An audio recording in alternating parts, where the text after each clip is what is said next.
Great Expectations by Charles Dickens. Volume 3, Chapter 3.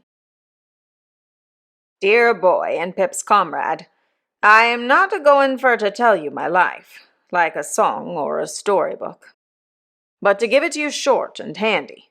I'll put it at once into a mouthful of English. In jail and out of jail. In jail and out of jail. In jail and out of jail. There, you've got it. That's my life, pretty much, down to such times as I got shipped off arter Pip stood my friend. I've been done everything, too, pretty well, except hanged. I've been locked up as much as a silver tea-kettle. I've been carted here and carted there, and put out of this town and put out of that town, and stuck in the stocks, and whipped and worried and drove. I've no more notion where I was born than you have, if so much. I first became aware of myself down in Essex, thieving turnips for my living. Someone had run away from me. A man, a tinker, and he'd took the fire with him, and left me wery cold. I knowed my name to be Magwitch, christened Abel. How did I know it? Much as I knowed the birds' names in the hedges to be chaffinch, sparrer, thrush. I might have thought it was all lies together, only as the birds' names came out true, I supposed mine did. So far as I could find, there warn't a soul that see young Abel Magwitch with as little on him as in him.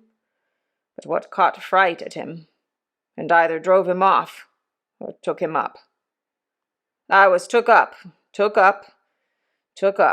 to that extent that I regularly growed up took up. This is the way it was, that when I was a ragged little creature as much to be pitied as ever I see, not that I looked in the glass, for there warn't many insides of furnished houses known to me, I got the name of being hardened. This is a terrible hardened one, they says, to prison visitors picking out me. May be said to live in jails, this boy. Then they looked at me, and I looked at them, and they measured my head, some on 'em. They had better a measured my stomach. And others on 'em give me tracts what I couldn't read, and made me speeches what I couldn't understand. They always went on again me about the devil. But what the devil was I to do? I must put something into my stomach, mustn't I? Howsomever, I'm a-getting low, and I know what's due. Dear boy and Pip's comrade, don't you be afeard of me being low. Tramping, begging, thieving, working sometimes when I could, though that warn't as often as you may think, till you put the question whether you would have been over ready to give me work yourselves. A bit of a poacher, a bit of a labourer, a bit of a waggoner, a bit of a haymaker, a bit of a hawker, a bit of most things that don't pay and lead to trouble. I got to be a man. A deserting soldier in a traveller's rest, what lay hid up to the chin under a lot of totters, learned me to read, and a travelling giant, what signed his name at a penny a time, learnt me to write. I warn't locked up as often now as formerly, but I wore out my good share of key-metal still. At Epsom races, a matter of over 20 year ago, I got acquainted with a man whose skull I'd crack with this poker, like the claw of a lobster, if I'd got it on this hob. His right name was Copyson, and that's the man, dear boy, what you see me a-pounding in the ditch, according to what you truly told your comrade arter I was gone last night. He set up for a gentleman, this Copyson, and he'd been to a public boarding school and had learning. He was a smooth one to talk, and was a dab at the ways of gentlefolks. He was good-looking, too. It was the night afore the great race when I found him on the heath in a booth that I'd knowed on. Him and some more was a-sitting among the tables when I went in, and the landlord, which had a knowledge of me and was a sporting one, called him out and said, I think this is a man that might suit you, meaning I was. Compeyson, he looks at me very noticing, and I look at him. He has a watch and a chain and a ring and a breastpin and a handsome suit of clothes. To judge from appearances, you're out of luck, says Copyson to me. Yes, master, and I've never been in it much. I had come out of Kingston jail last on a vagrancy committal. Not but what it might have been for something else, but it warn't. Luck changes, says Copyson. Perhaps yours is going to change. I says I hope it may be so. There's room. What can you do, says Copyson. Eat and drink, I says, if you'll find the materials. Copyson laughed, looked at me again very noticing, give me 5 shillings and appointed me for next night. Same place. I went to Copyson next night, same place, and Copyson took me on to be his man and partner. And what was Copyson's business in which we was to go partners? Copyson's business was the swindling, handwriting, forging, stolen banknote passing, and such like. All sorts of traps as Copyson could set with his head, and keep his own legs out of, and get the profits from, and let another man in for, was Copyson's business. He'd no more heart than an iron file. He was as cold as death, and he had the head of the devil aforementioned. There was another in with Copyson, as was called Arthur. Not as being so christened, but as a surname. He was in a decline, and was a shadow to look at. Him and Copyson had been in a bad thing with a rich lady some years afore, and they'd made a pot of money by it. But Copyson betted and gamed, and he'd have run through the king's taxes. So Arthur was a-dyin', and a-dyin' poor, and with the horrors on him. And Copyson's wife, which Copyson kicked mostly, was a-having pity on him when she could, and Copyson was a-having pity on nobody and nothing. I might have took warning by Arthur, but I didn't, and I won't pretend I was particular. For where'd be the good in it, dear boy and comrade? So I begun with Copyson, and a poor tool I was in his hands. Arthur lived at the top of Copyson's house, over nigh Brentford it was, and Copyson kept a careful account again him for boarding and lodging, in case he should ever get better to work it out. But Arthur soon settled the account. The 2nd or 3rd time as I ever see him, he come a-tearing down into Copyson's parlor late at night, in only a flannel gown, with his hair all in a sweat, and he says to Copyson's wife, Sally, she really is upstairs alonger me now, and I can't get rid of her. She's all in white. She says, with white flowers in her hair, and she's awful mad, and she's got a shroud hanging over her arm, and she says she'll put it on me at 5 in the morning. Says Copyson, why, you fool, don't you know she's got a living body? And how should she be up there, without coming through the door, or in at the window and up the stairs? I don't know how she's there, says Arthur, shivering dreadful with the horrors, but she's standing in the corner at the foot of the bed, awful mad, and over where her heart's broke. You broke it. There's drops of blood. Copyson spoke hearty, but he was always a coward. Go up alonger this drivelling sick man, he says to his wife, and Magwitch, lend her a hand, will you? But he never come nigh himself. Copyson's wife and me took him up to bed again, and he raved most dreadful. Why, look at her, he cries out. She's a-shaking the shroud at me. Don't you see her? Look at her eyes. Ain't it awful to see her so mad? Next he cries, she'll put it on me, and then I'm done for. Take it away from her. Take it away. And then he catched hold of us and kept on talking to her and answering of her, till I half believed I see her myself. Copyson's wife, being used to him, give him some liquor to get the horrors off, and by he quieted. Oh, she's gone. Has her keeper been for her? He says. Yes, says Copyson's wife. Did you tell him to lock her and bar her in? Yes. And to take that ugly thing away from her? Yes, all right. You're a good creature, he says. Don't leave me, whatever you do, and thank you. He rested pretty quiet till it might want a few minutes of 5, and then he starts up with a scream and screams out, Here she is! She's got the shroud again. She's unfolding it. She's coming out of the corner. She's coming to the bed. Hold me both on you, one of each side. Don't let her touch me with it. Ha! She missed me that time. Don't let her throw it over my shoulders. Don't let her lift me up to get it round me. She's lifting me up. Keep me down.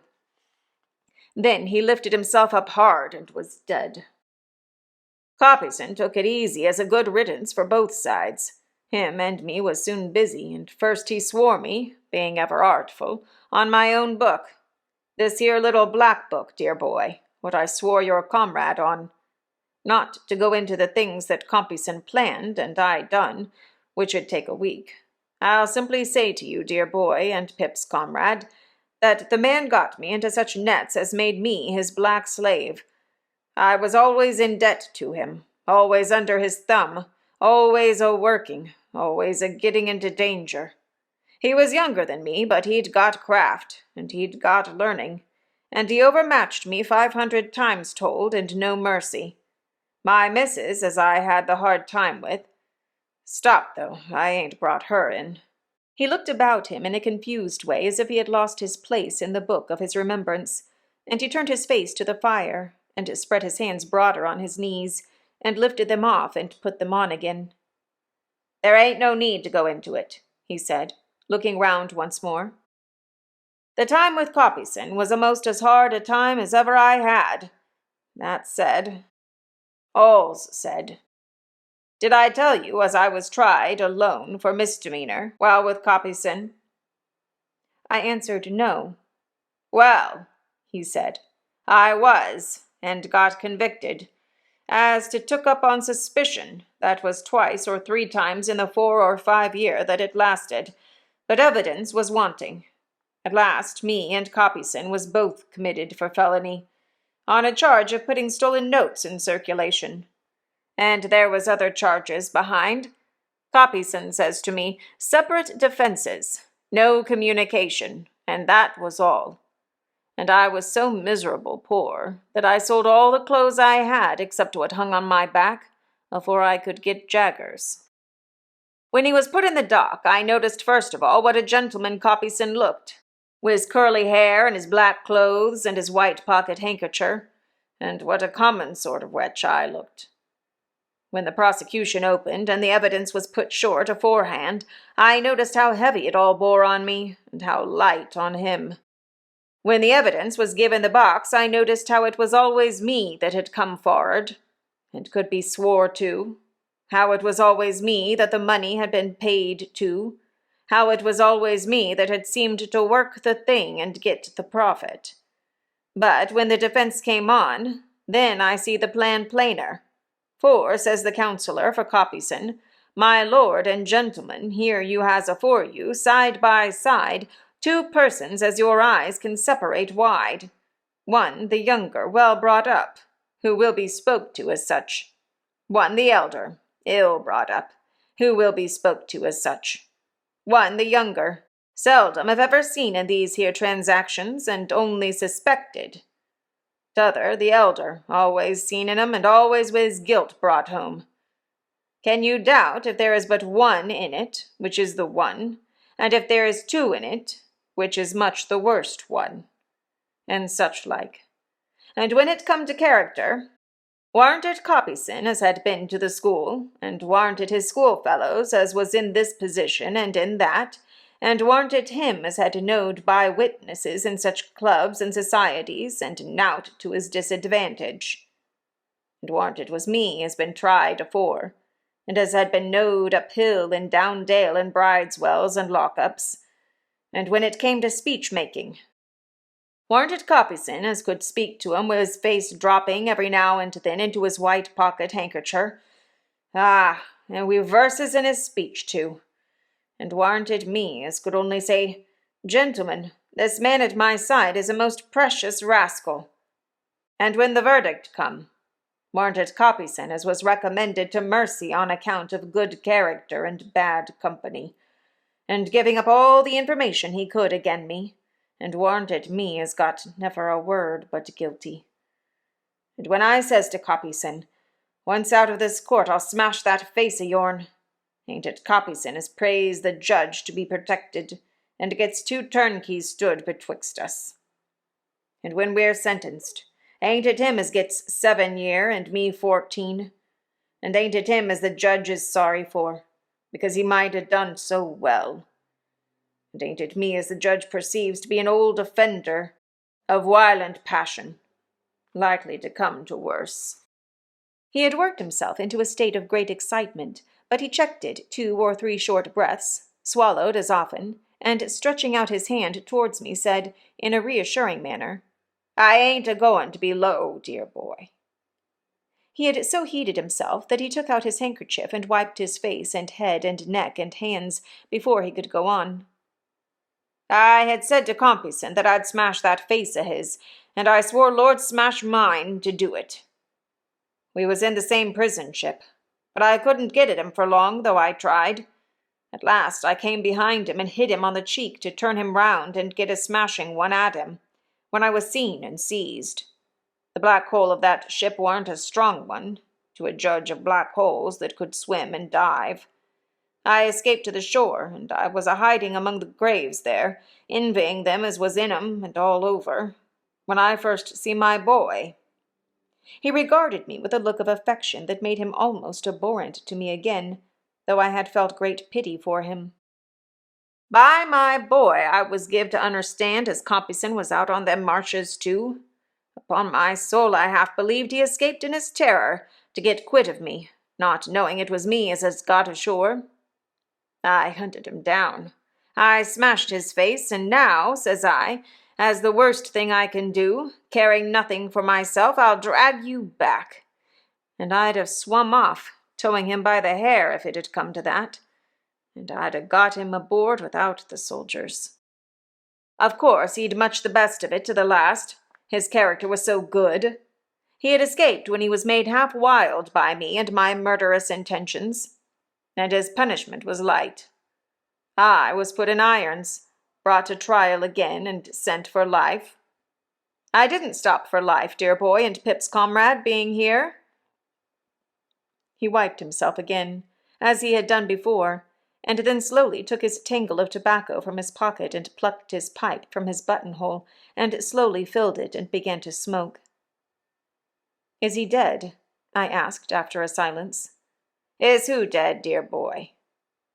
"Compeyson." "He hopes I am, if he's alive, you may be sure," with a fierce look. "I never heard no more of him." Herbert had been writing with his pencil in the cover of a book. He softly pushed the book over to me, as Provis stood smoking with his eyes on the fire, and I read in it. Young Havisham's name was Arthur.